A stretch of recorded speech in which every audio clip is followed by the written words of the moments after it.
मासूमियत भरे पुराने दौर में अलमारियों में अखबारात भी अंग्रेजी के बिछाए जाते थे कि इनमें मुकद्दस किताबों के हवाले नहीं होते।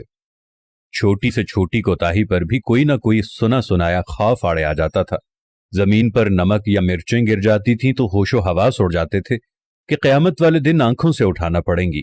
गदागरों को पूरा मोहल्ला जानता था और घरों में उनके लिए खुसूसी तौर पर खुले पैसे रखे जाते थे। मोहल्ले का डॉक्टर एक ही सिरिंज से एक दिन में 50 मरीजों को टीके लगाता था, लेकिन मजाल है किसी को कोई इन्फेक्शन हो जाए। यरकान या शदीद सरदर्द की सूरत में मौलवी साहिब माथे पर हाथ रखकर दम कर दिया करते थे और बंदे भले चंगे हो जाते थे। घरों में खत आते थे और जो लोग पढ़ना नहीं जानते थे वो डाकिये से खत पढ़वाते थे। डाकिया तो गोया घर का एक फर्द शुमार होता था। खत लिख भी देता था, पढ़ भी देता था और खाना पानी पीकर साइकिल पर ये जा और वो जा।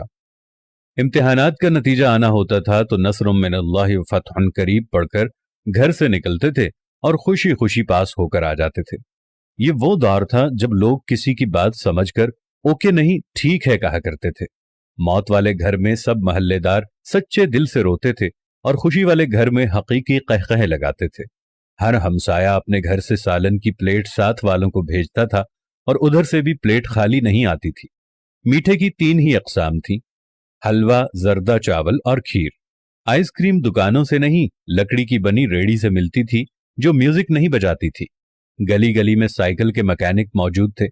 जहां कोई ना कोई महल्लेदार कमीज का कोना मुंह में दबाए पंप से साइकिल में हवा भरता नजर आता था। न्याज बढ़ती थी तो सबसे पहला हक बच्चों का होता था। दूध के पैकेट और दुकानें तो बहुत बाद में वजूद में आईं। पहले तो लोग भैंसों के बाड़े से दूध लेने जाते थे। गुफ्तगू ही गुफ्तगू थी, बातें ही बातें थीं, वक्त ही वक्त था। गलियों में चारपाइयां बिछी होती थीं। महल्ले के बाबे हुक्का पी रहे होते थे और पुराने बुजुर्गों के वाकयात बयान कर रहे होते थे।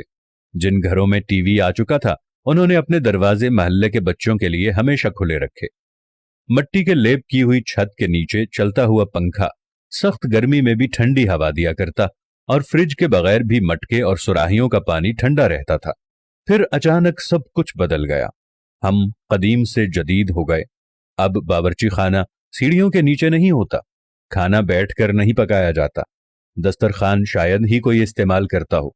मंजन से टूथपेस्ट तक के सफर में हमने हर चीज बेहतर से बेहतर कर ली, लेकिन पता नहीं क्यों इस कदर सहूलतों के बावजूद हमें घर में एक ऐसा डब्बा जरूर रखना पड़ता है जिसमें डिप्रेशन, सरदर्द, ब्लड प्रेशर, नींद और विटामिन्स की गोलियां हर रोज मौजूद होती हैं। जरा खुद के घर के बारे में ये सारी बातें सोचकर देखें तो आपको सब कुछ यकीनन नजर आएगा जैसा मैंने आपको बताया है। आखिर ऐसा क्यों है? क्यों हम अपने बेसिक किस्म की जिंदगी से हटते चले जा रहे हैं? मैं आज भी आप लोगों से कह रहा हूं, आप साथ वालों के दुख दर्द बांटना शुरू कर दो। आप गरीबों के दुख में दर्द बांटना शुरू कर दो। आप साथ वालों के साथ प्यार मोहब्बत रखना शुरू कर दो। थोड़ी सी माजी की जिंदगी को दोबारा अपनाना शुरू कर दो। मट्टी के बर्तन में खाना खाना शुरू कर दो। दुनिया जहां की नेमतों से दूर हट जाओ। ओवन और फ्रिज को इस्तेमाल करना छोड़ दो।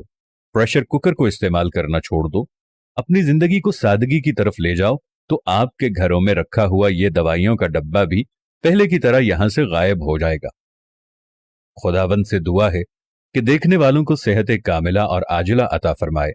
आमीन सुम्मा आमीन या रब्बल आलमीन।